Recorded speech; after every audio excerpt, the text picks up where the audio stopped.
Welcome back to Valley Focus. Very good morning to you once again. I'm Valerie Moore, and my special guest today, Dr. Christy Sandvik, Superintendent of Buckeye Elementary School District. Good morning, and thank you for joining us today. Good morning. Thank you for having me. Well, we're excited to have you. I know you bring us a new project today and something fresh for Valley Focus. Tell our listeners who you are and what your story is today. I am the proud superintendent of Buckeye Elementary School District out in West Valley of the Sun.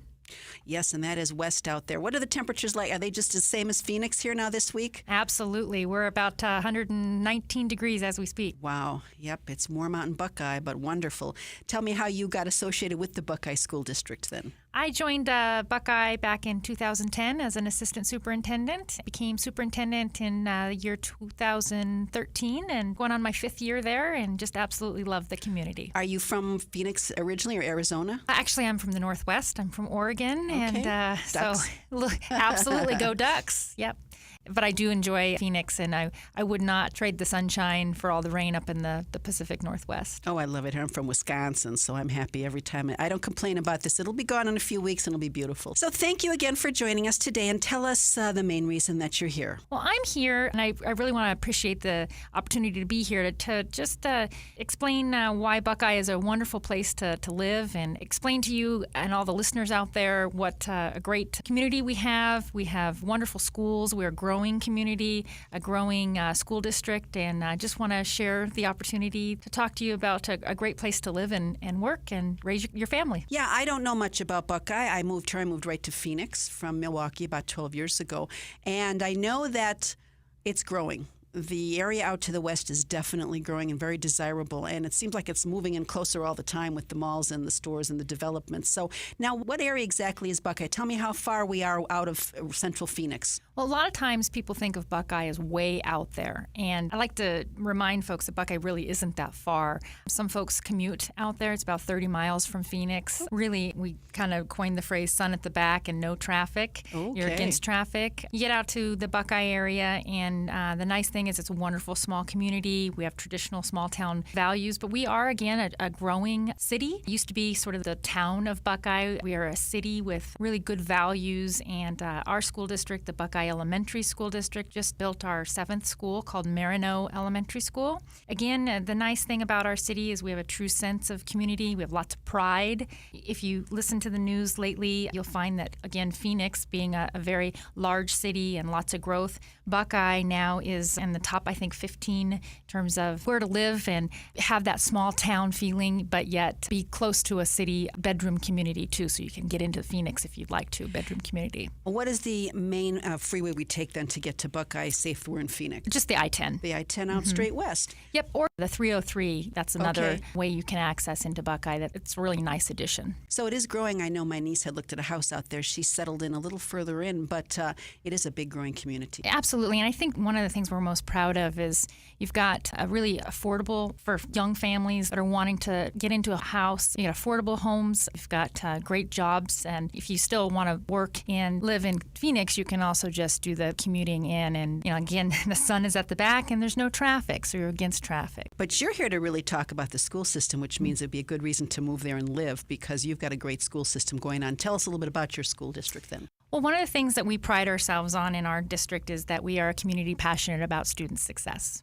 And really what that means is we are really a community that prides ourselves on community schools. And so in this day and age of public education, we want to make sure that you are provided with a safe school. And we have lots of staff members that care about our kids. We care about our community. And when the moms and dads are off working or what have you, they leave their kids with us and we take good care of them. We have quality programs. Again, with a growing district, it's always difficult to make sure that everyone is trained and have what they need at their fingertips. But I feel like we are really doing a really good job with that. Well, I know that where I come from in Wisconsin, in general, the education standard is a little bit higher than Arizona. Arizona ranks a little lower on the list as far as states and education and money and all that sort of thing. So it does make sense that when you are moving or buying a home or thinking about this, you need to take special care here in Arizona because there is a difference throughout the state. Unfortunately, all the standards aren't quite the same. And if you can afford, and actually afford to it's even more affordable to move out a little bit and know that your school system is going to really be supporting you and your children. That's a win-win. Absolutely. Another couple of things that we do in our district is we get our parents involved as volunteers.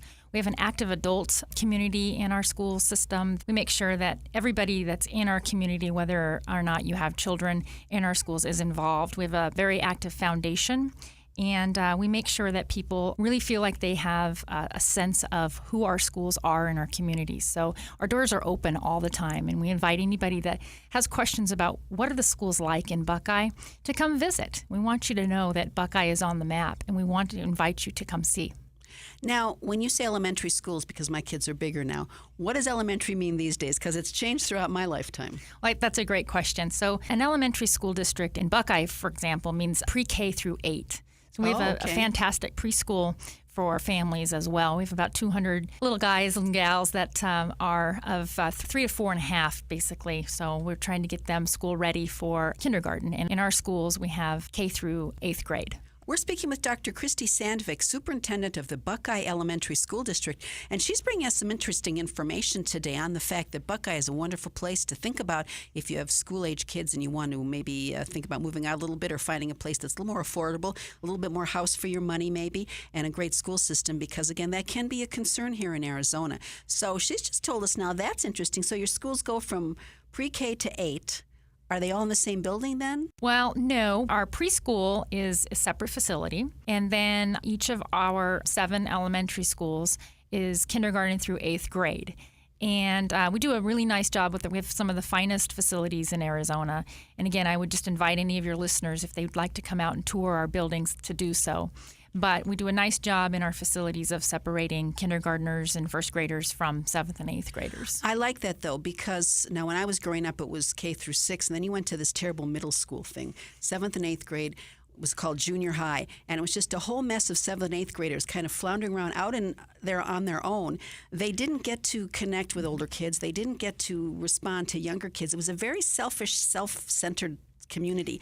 I never liked it. That situation, I think, works out really well. The bigger kids are able to be role models. They're still relating with kids of other ages. They're not all set out as a segregated group by themselves. So I really applaud you for that because that's a really good plan. We do a nice job, I think, in our schools of making sure, to your point, of having role models and self-managers, if you will, character education programs. And I believe really firmly in the notion of public education is a place where kids learn socialization and they learn how to treat one another fairly, and they should be safe environments so that kids can thrive.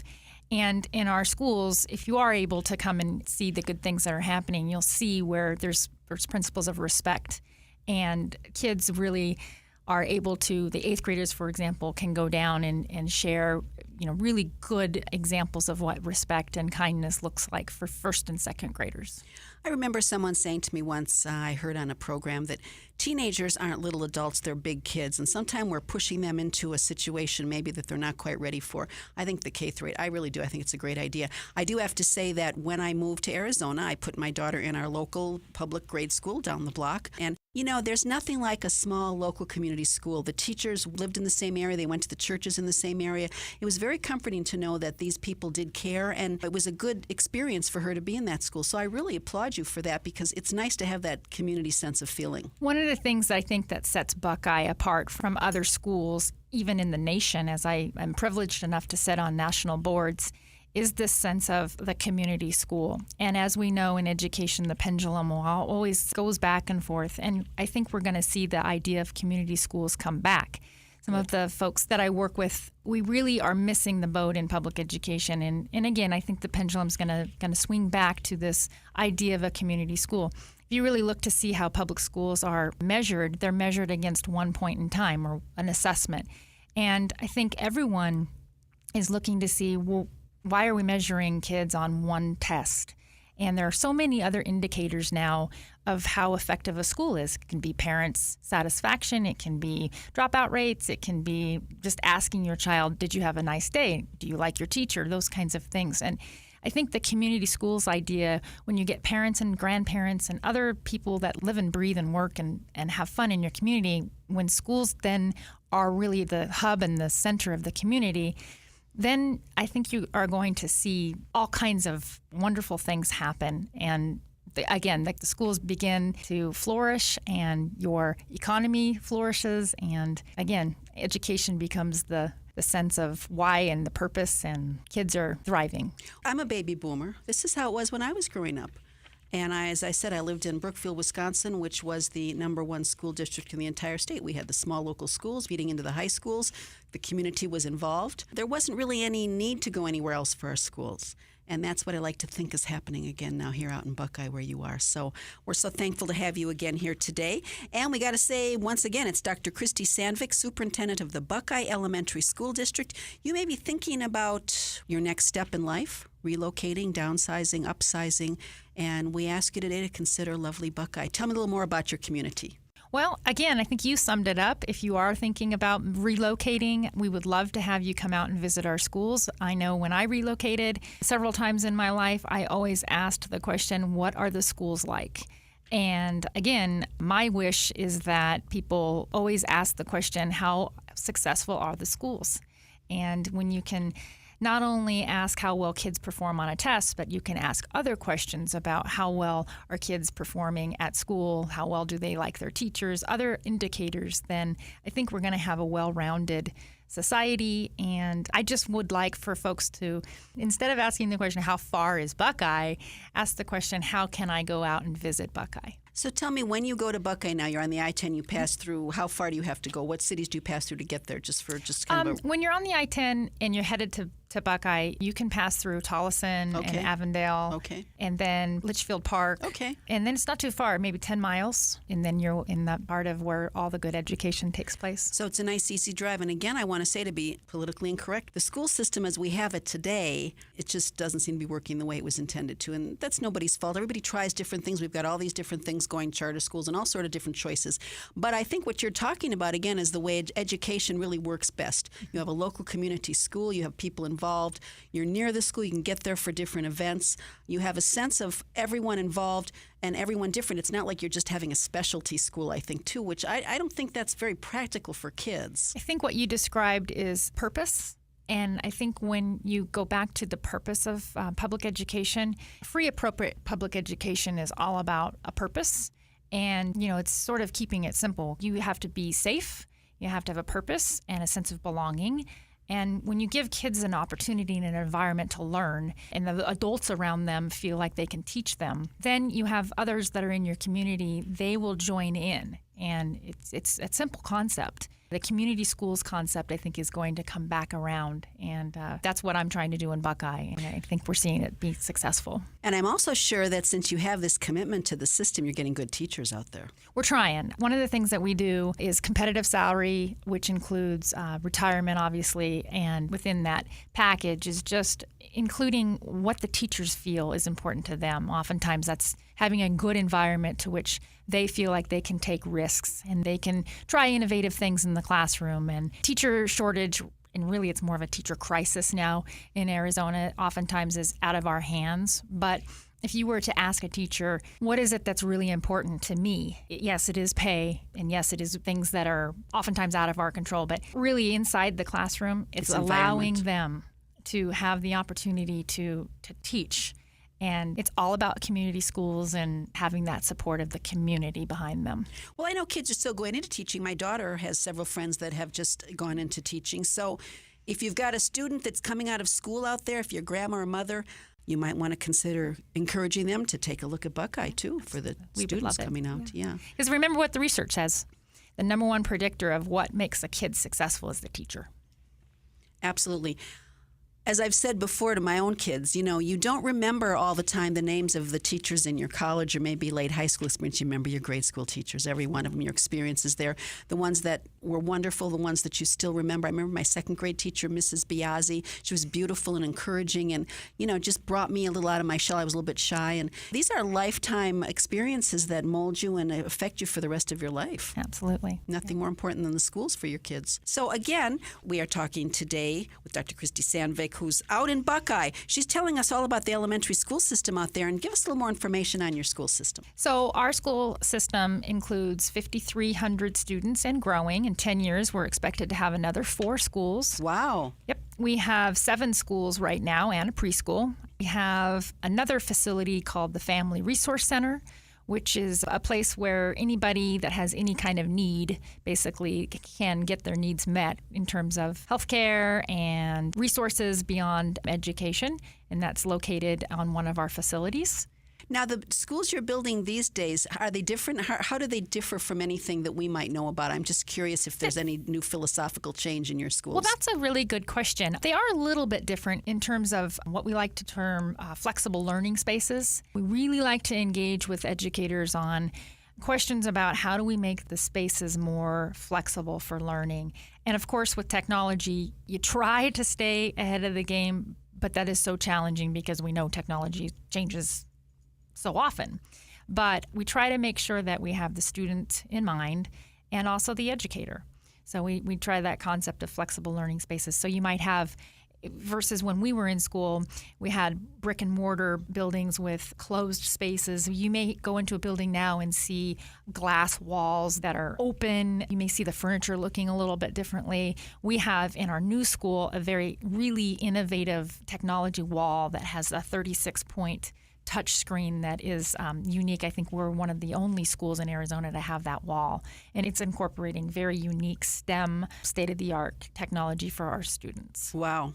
I was kind of laughing when you're telling about the little kids that are trying to get ready for school. I'm thinking those kids could probably show me how my phone works better than I can anyway, but it's a good thing. You got to stay on top of this with the little kids coming in because they need that education, not just the technology either, but the communication and the socialization. That's so important in the school setting. I think the thing about building schools that I don't know that it's different than maybe in 1950, because obviously I wasn't around back then, but we really try to make sure that we're thinking in the future. Yes. Because these buildings, and we want to be good stewards of taxpayers' money and bonds. We want to make sure that these buildings are here for a long, long time. Right. And the folks that are here aren't thinking back, why did they put this in a certain way and or what have you. rigid class sizes and all Correct. that, they can be flexible and moved and changed. So that's good. That's wonderful. And the other thing that we do that I don't know that other K-8 districts is we always keep the student voice there. Ask the students to be part of our planning process because sometimes those students are really mindful of questions that the adults don't always ask. Well, it's a wonderful opportunity for you if you haven't been quite satisfied where you are here, if you're thinking of moving, again, if you're downsizing, upsizing, looking for something different,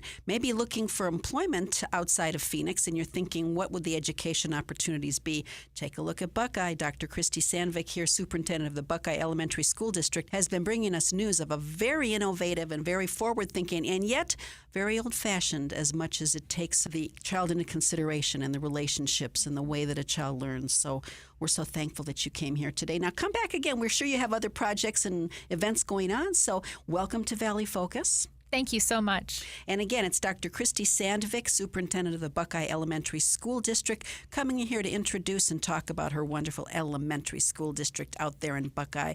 Come back again. Thank you so much for joining us today. Thank you.